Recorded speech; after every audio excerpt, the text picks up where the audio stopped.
So today I'm with Vinny and Ambrosia.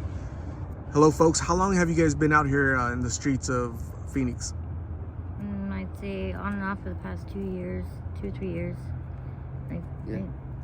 What happened 2-3 years ago to cause you to come out here? Well, Which one? Which time? Drugs.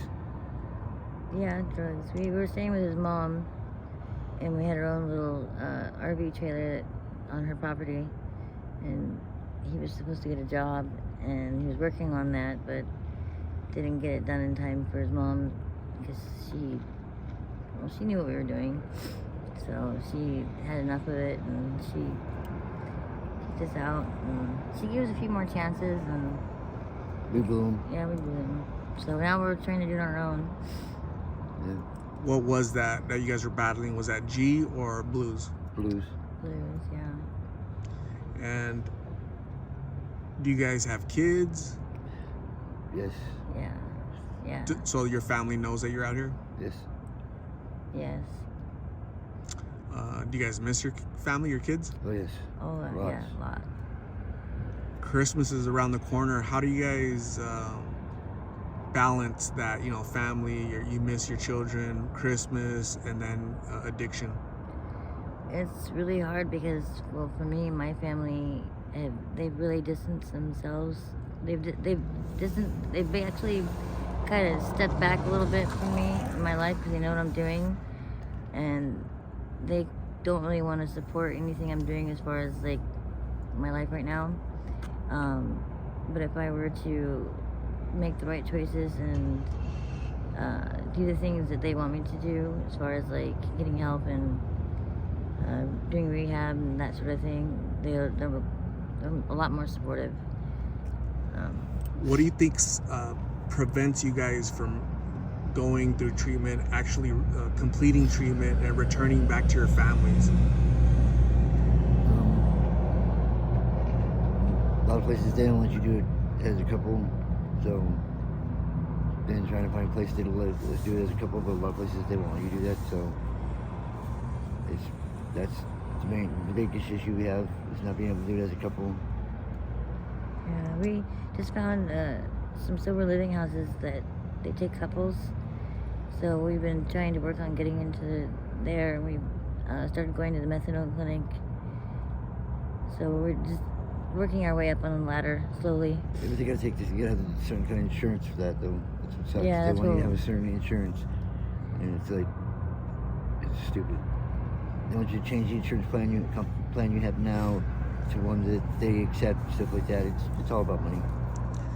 I've interviewed just lots of couples, and some people label it as codependency. Yep. Is that kind of true to a Yes. certain extent? Yes.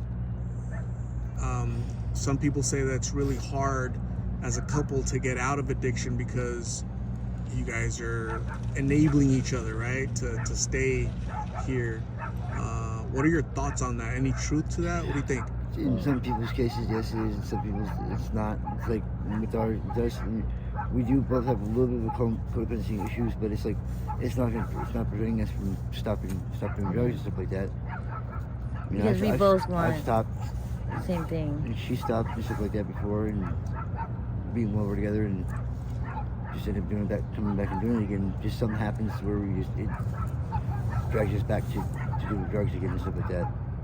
There's triggers out there that happen that remind you and pull you back, you're saying? Yes. So, what are your thoughts on so many young people out here? Youngest I've seen is 13. How does that affect you guys being parents and whatnot? What are your thoughts on that? It screws with this, messes with us really bad because it's hard. I think the big issue is that a lot of the teenagers don't realize very much because they think it's the cool thing to do is to smoke blues, so they want to copy the older crowd. They want to, fit in and be cool, like, what they think is cool. But really, what they don't realize is how dangerous that drug is because you never know how strong of a pill you're gonna get because some are stronger than others, and it could be your last breath you take. And if you end up smoking by yourself, and you get that one pill that's really, really strong, and you're by yourself. There's no one there to revive you, bring you back. Like, you're gone. Like, we've seen so many people out here that we know that are just, that have, you know, died because they overdosed and they were by themselves.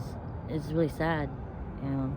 And these teenagers, if they're, you know, that young, they have no idea how dangerous that drug is. I mean,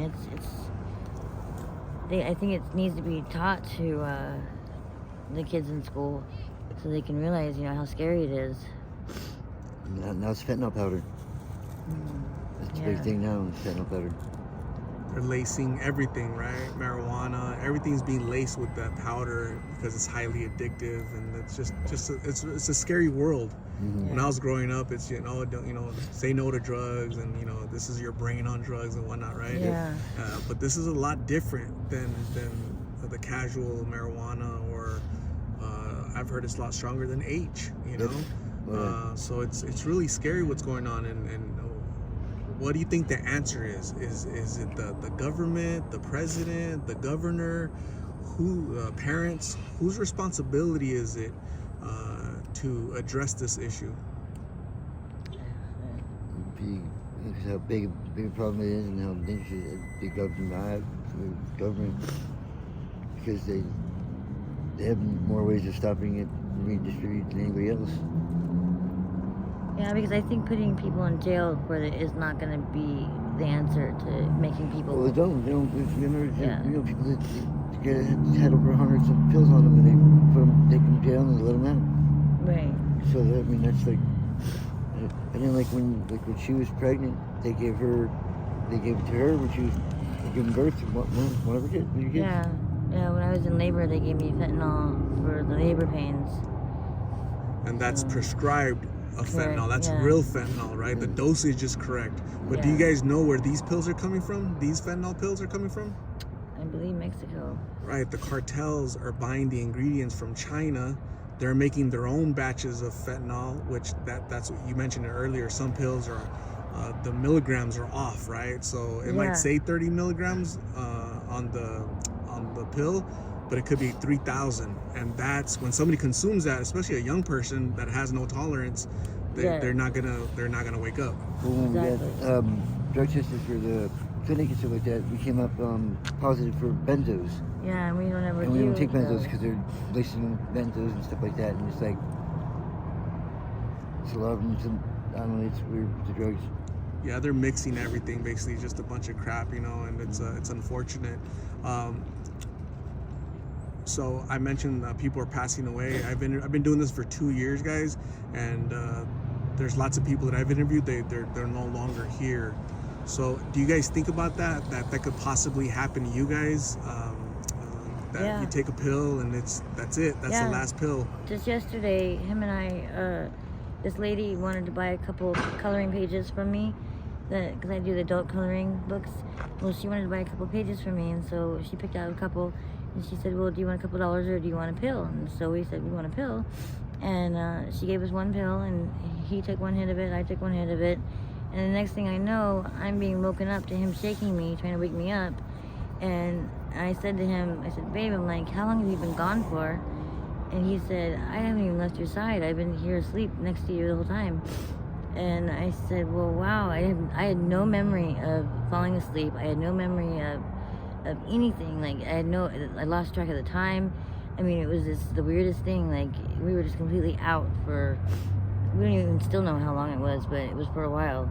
And it couldn't believe, like, we probably could have overdosed. We could have, who knows what could have happened, you know? It was scary.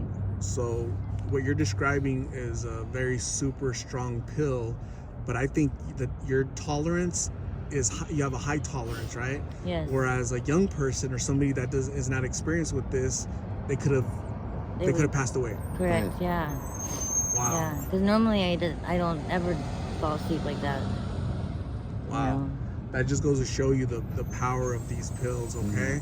So Ambrosia, Vinny, I'm gonna say thank you very much for talking to me. I really appreciate you guys having the courage to share your story. I told you the purpose of this channel is prevention through awareness. By you guys sharing your story, you guys can actually help save somebody from coming out here to begin with. Okay, so again, I thank you somebody's out there is going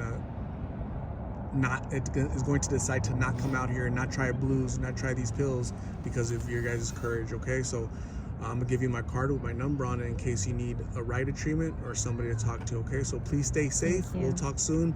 Have a good one. Okay. You Thank do. you. Bless.